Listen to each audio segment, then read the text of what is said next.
Canal Educativo Eduardo Hernández López. ¿Ya?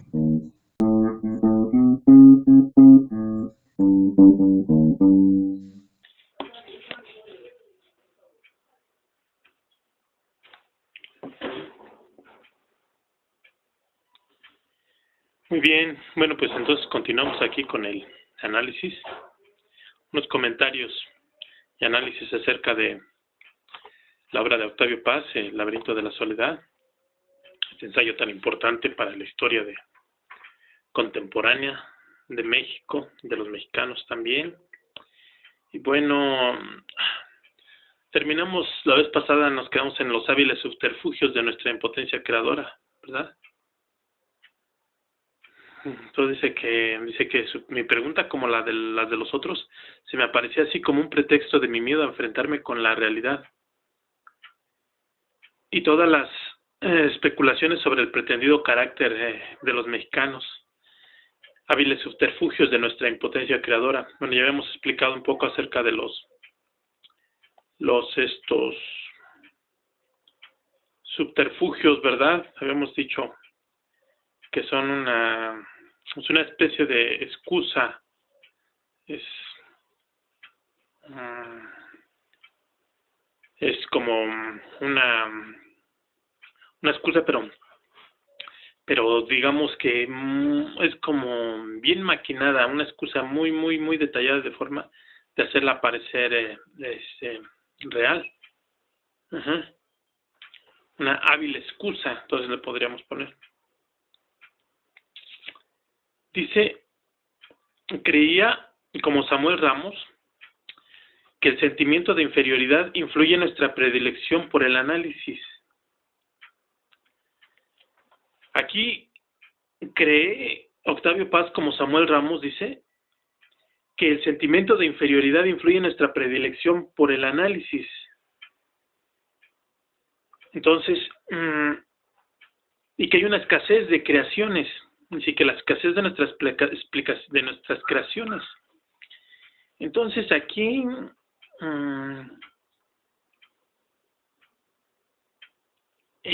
dice, habla de un sentimiento de inferioridad, sí, que tanto Samuel Ramos como Octavio Paz compartían ese sentimiento de inferioridad con los mexicanos, y dice que influye en nuestra predilección por el análisis. Entonces, aquí habla de dos conceptos bien importantes, que es el análisis y la creación o la creatividad. Por lo que yo entiendo de Octavio Paz, el análisis tiene menos valor que la creación, que la creatividad. Sin embargo, yo más bien los veo como dos partes de una sola cosa. Para que podamos crear, tomando mi caso personal, he tenido que realizar un profundo análisis para después de haber hecho ese profundo análisis, poder encontrar las fallas que tienen las soluciones actuales, buscar nuevas soluciones, pero aparte, a partir de un riguroso análisis. Es sorprendente que Octavio hable de que el sistema de inferioridad se manifiesta en nuestra predilección por el análisis, porque el análisis es algo muy importante y es algo muy, pero muy valorado entre los pueblos anglosajones. Prueba de ello es que Stephen Hawking es valorado en sus años de estudiantes por ese profundo análisis que él hace de la ciencia. Entonces,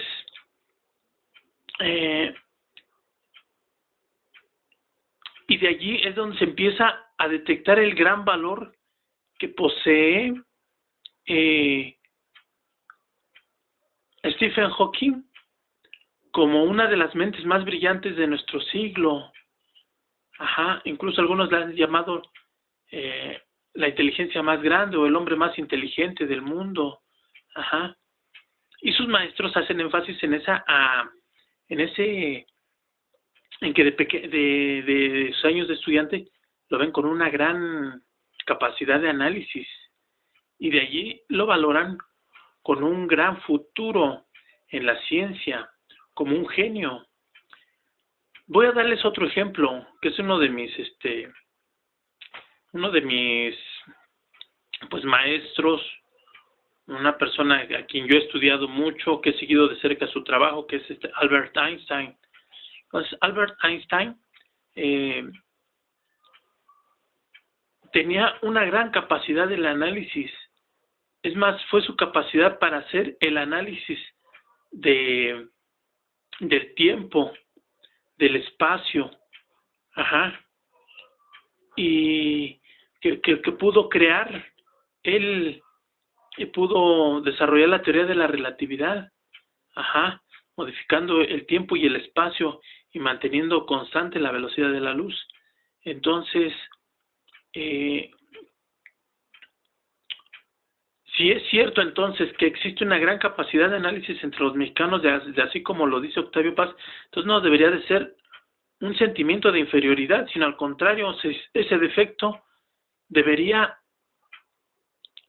de ser motivo de satisfacción para nosotros, porque es después de esa es la primera etapa en el proceso de investigación que yo en uno de mis videos que les manejo el método Nobel de investigación.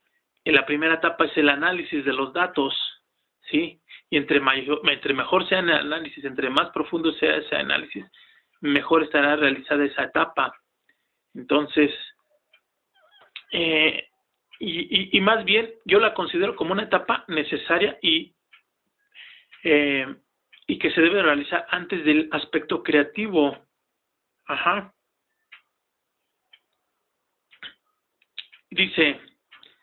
Luego dice que hay mucha escasez de nuestras creaciones. Y dice que esta escasez de creaciones, las mexicanas, se explica, dice que no es tanto porque no hay un crecimiento de las facultades críticas a expensas de las creadoras, ¿sí? Como por una instintiva desconfianza acerca de nuestras capacidades. Aquí también como que yo la verdad, como que también aquí hay mucho de qué modificar. Tal vez sí, tal vez más que una desconfianza acerca de nuestras capacidades, sea una desconfianza a equivocarnos. Vamos a recordar que en el video que subí de la verdadera reforma educativa, hablo precisamente de la cultura de la perfección, de no equivocarse, de no cometer errores, y cómo eso provoca que la persona sea una persona desconfiada, porque tiene miedo a cometer errores, ¿sí? Entonces, aquí más que una desconfianza acerca de nuestras capacidades, yo diría que es una desconfianza a quedar expuestos ante los demás y quedar y mostrar nuestros errores en público, y por eso es que hay pocos creadores. Bueno, vamos a continuar. Dice, pero así como el adolescente no puede olvidarse de sí mismo, y luego vamos a ponerle entre guiones, porque apenas lo consigue, deja de serlo. Aquí entonces habla de que el adolescente nada más está metido en él mismo, pensando en él solamente. Dice, nosotros pensando en él, nosotros no podemos sustraernos a la necesidad de interrogarnos y contemplarlos.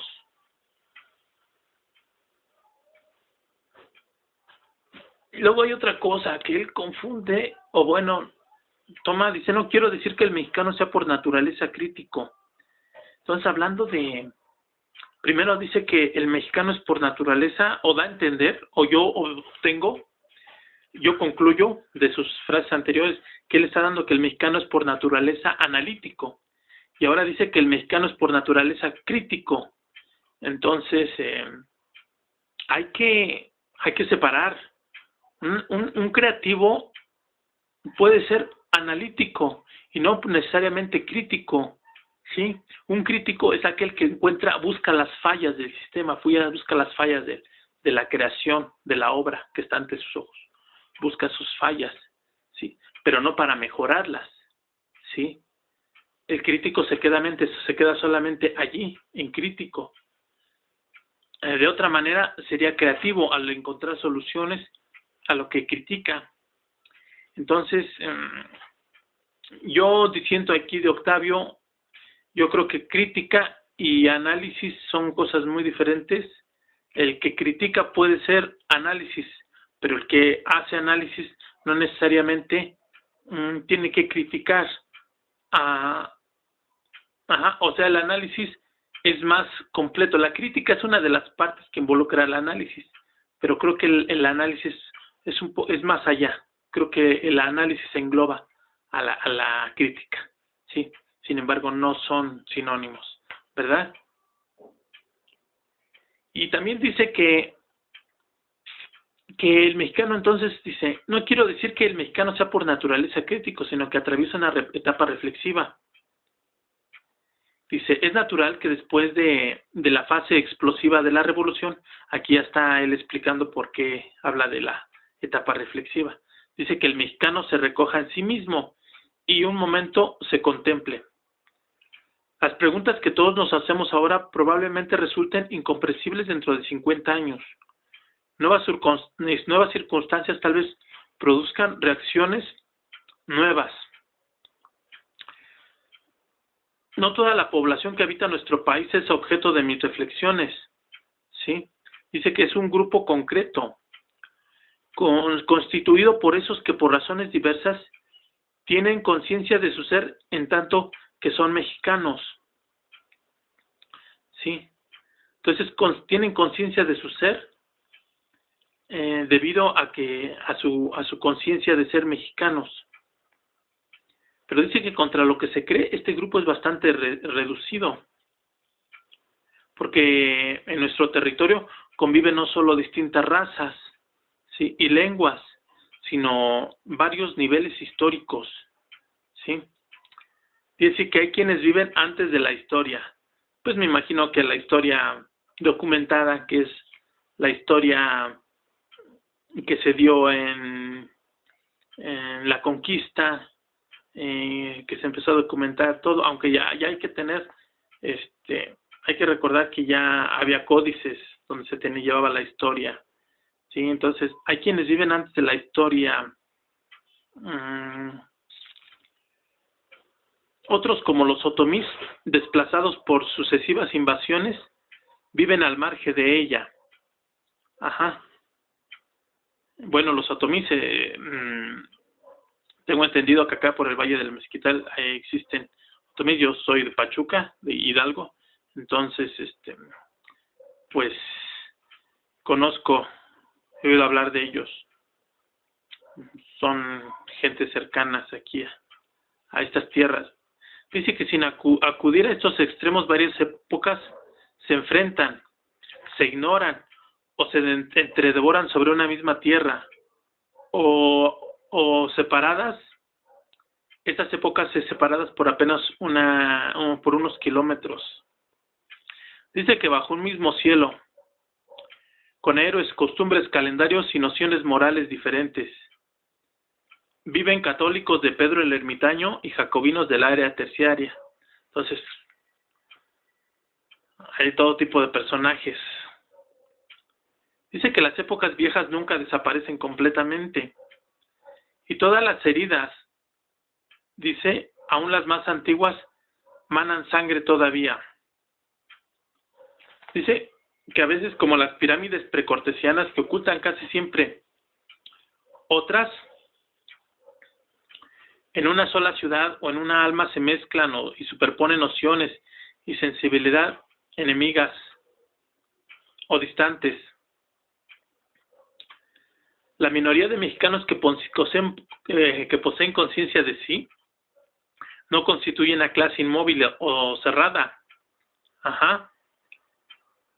No solamente es la única activa, dice, frente a la inercia indoespañola del resto,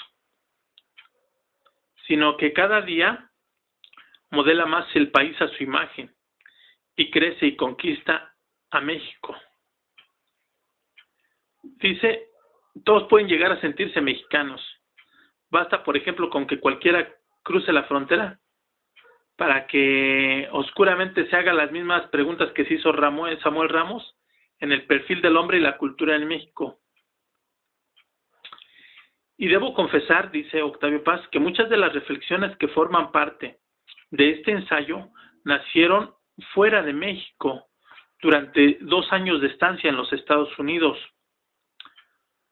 Recuerdo que cada vez que me inclinaba sobre la vida norteamericana, deseoso de encontrarle sentido, me encontraba con mi imagen interrogante, esa imagen destacada sobre el fondo reluciente de los Estados Unidos. Fue la primera y quizás la más profunda de las respuestas que dio ese país a mis preguntas. Por eso, al intentar explicarme algunos de los rasgos del mexicano de nuestros días, principio con esos, para quienes ser mexicano es un problema de verdad vital, un problema de vida o muerte. Bueno, entonces aquí está interesante. Va a entrar al tema de los pachucos. Y bueno, es un tema muy interesante porque yo soy de Pachuca. Y vamos a platicar cosas muy interesantes del origen de los pachucos y todo eso. Y bueno, nos vemos en el siguiente video.